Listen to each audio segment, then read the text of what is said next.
Hi everybody, this is Manuel at Manuel Martel Photography, and welcome to my very first tutorial on a series that I will be making about Luminar, the brand new Mac Phone software. So this is a quick overview of the software today, and I'm starting at the Mac Phone Luminar website. I want to show you two things. First off, the price tag, $99 Canadian. It is not a whole lot of money for a good editing software. You can try it. You can download the trial for a month, I believe, for free. And the second thing I want to show you is the amount of stuff in this software. 300 plus tools and features. A lot of things going on.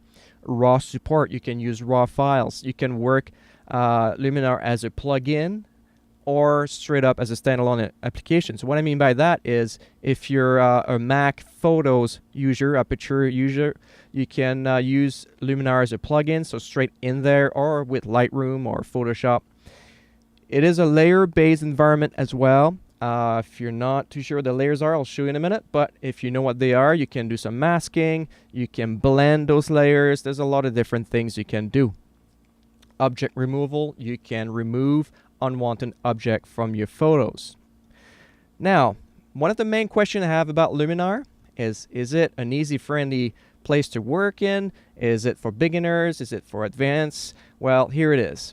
We're looking at Luminar right now. It is simple, it is slick, and it is not hard to understand. You can use this as a beginner, and you can use this as somebody that has lots of experience in editing photos. So let's start with the basic. I'll show you quickly what's happening in what we're looking right now. In the middle, we have our image. Now, if we go to the right side here, we have a histogram, a layer panel, a panel for your filters. On the right side, we do have tools. We have some brushes, some gradients, stuff that will work on masks here, and some layers. And then we have those other tools here. We do have a transform tool, a clone stamp to remove a desired object, erase, denoise, fantastic to have a denoise in there as well, and a crop tool.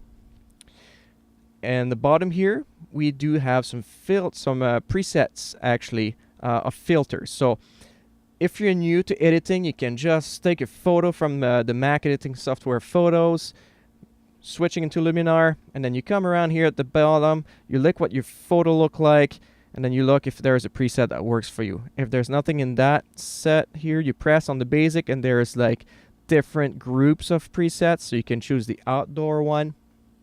So let's say we find one that we like the Daydream, we press on Daydream, and voila. We have a different image, look totally different.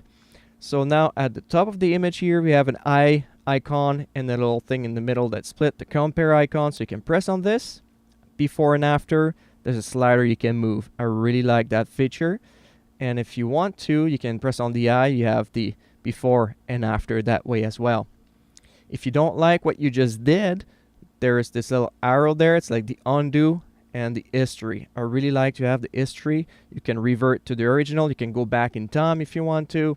Or if you want to, you can go forward to a few steps back or forward. Or just simply do the redo. And then all these icons at the top is to remove stuff from your panel here. You can do a lot of changes, right? So if you like to have it, them all there, just put them all there. So to go a little bit more in details about the options we have on the right side here. The layers I'll keep for later. I'll concentrate on filters right now. I'm going to clear them all. So we have a workspace here.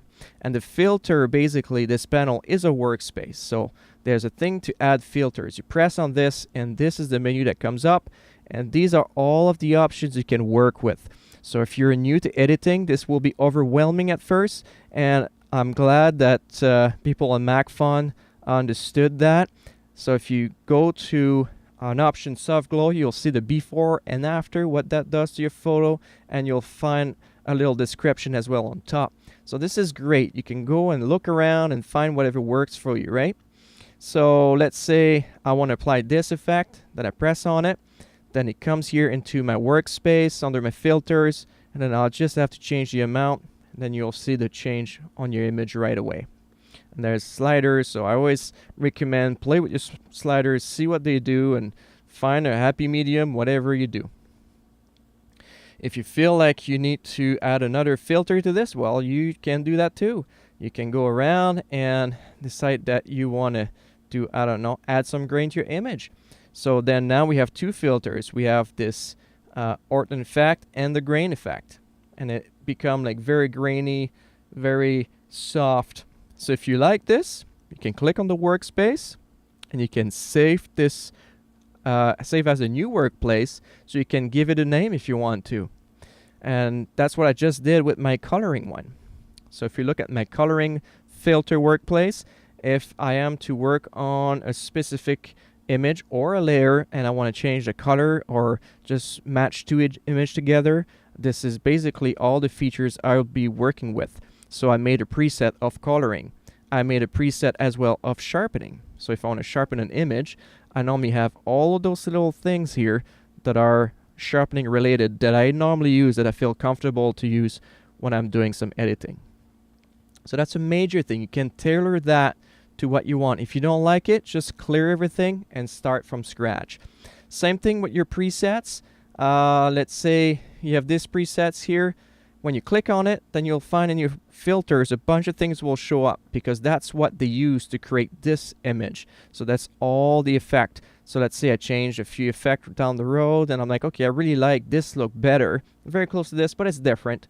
So you can go here to your filters and create a preset.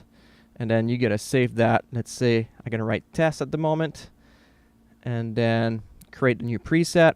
And then you can customize this way. When you go back to your preset at the bottom, go to user, and then you'll find your test one that's going to come here in a sec. And if you think there is too much going on, you can change the amount of this presets to be maybe 50% of the strength instead of 100%. So this is great. So if you're new to editing, this is what you can do. You can quickly go around, do a quick preset, change the look of your image. Don't like it, you can start over again. You can add filter, try different things, and this is basically what you're going to concentrate on. If you're more an advanced user, what you can do at this point is go around and then let's see if I can find. I'm going to open my, I was working on a photo today, which I did a lot of layers and so forth. So we're going to go around and I'm going to open this boat image. Here it is. So now with this, you can look at my layer panel. Now I have a lot of things going on here. So this is an image that I did some digital blending. I have two different images. I have a sky image and I have a boat image. So if you're used to work with Photoshop and with layers, as you can see, I have some mask here. I have my sky replacement. I have like a master copy of them on top. So there's a lot of things you can do. So let's look a little deeper into the layers if you're more an advanced editing skill here. So you can blend those layers if you want now. They brought that from Photoshop or wherever they brought that, but this is great. It works more or less the same way. This is amazing to be able to blend your image together. You can change the opacity if you want to. And if you go with the wheel, then you have a lot of things going on here. You get your blending mode if you want to, and your mask. So basically you can create masks, you can invert your mask, you can copy your mask, you can paste your mask. So basically that's what I've done here. I took this mask, which was basically the boat. I did invert my mask, and then I did some coloring after that, only applying to the bottom of the image, not the top. So I was able to quickly, I didn't have to redo my mask all the time. So basically the lights. So every time I switch, there's a certain way to work with your filters, I find, and your layers. It's a little secret. If I click on my color layer, then you see all my coloring preset I was talking earlier on. This is pretty much what I use to do that. If I look to my light layer, then you'll see my filters are different. Same thing with my boat. My filters are different. So there's a certain way to work with the layers and the filter. And I'll make a video to explain a little bit more in details how to work and have a good workflow in Luminar. So just keep in mind that with your layers, you can have many layers. There's different type of layers as well. There's an adjustment layer. There's a new image layer, meaning you bring an image as a layer, and the new stamp layer, which is the master copy, if you will, if you use to Photoshop, that's going to create everything. So that's one of those master copy on top here. So that's an adjustment layer right here, and you can rename them so it makes sense to you when you're editing in the future. Then just quickly with the tools, you do have your brush. So then your brush, basically you have to work with a mask. So you gotta create a mask, and then if you do press Alt Option, you can revert to the plus and the minus in within your brush. Then you have basically all the option for your mask here, the opacity, the softness, the size. So again, I'll do some tutorial in the future to explain a little bit more how to work with mask. You do have a gradient mask as well, which is great. You can subtract, add, and then you do have the radial one. The radial will create a circle instead, and then that's basically it. So once you do the radial, you know, it'll show you exactly apply a mask in or outside of the circle. So those are pretty much the main tool that you use. Not as extensive as Photoshop, but again, for what we're doing in Luminar here, it is just fantastic. I think if somebody starting in into the editing world, this is gonna be just more than what they need. And then there's a lot of things you can see right now. You can take a look, and this is not a bad photo. I could have done this image in Photoshop, but I really wanted to push myself at coloring, make things a little different. If I start with my boat at the beginning, you'll see where I start with the first image. It looked totally different, right? So anyway, this is a quick overview of Luminar. As you can see, it will please the people who are starting, beginners, people that want like a quick and dirty way to edit the photo. And then basically you will please also people that are more advanced, that do understand the layer concept, that do some digital blending. And for $100 again, this is a very good price point for a software like this. So stay tuned, because I'm coming out with some new videos. My next one will be about the layers, the filters, and I have a good workflow. I'll do another one specifically on the layers and the mask, and then I'll probably do another one like this boat here, where I'll do a composite, like some digital blending, mask a few images together to create one single image.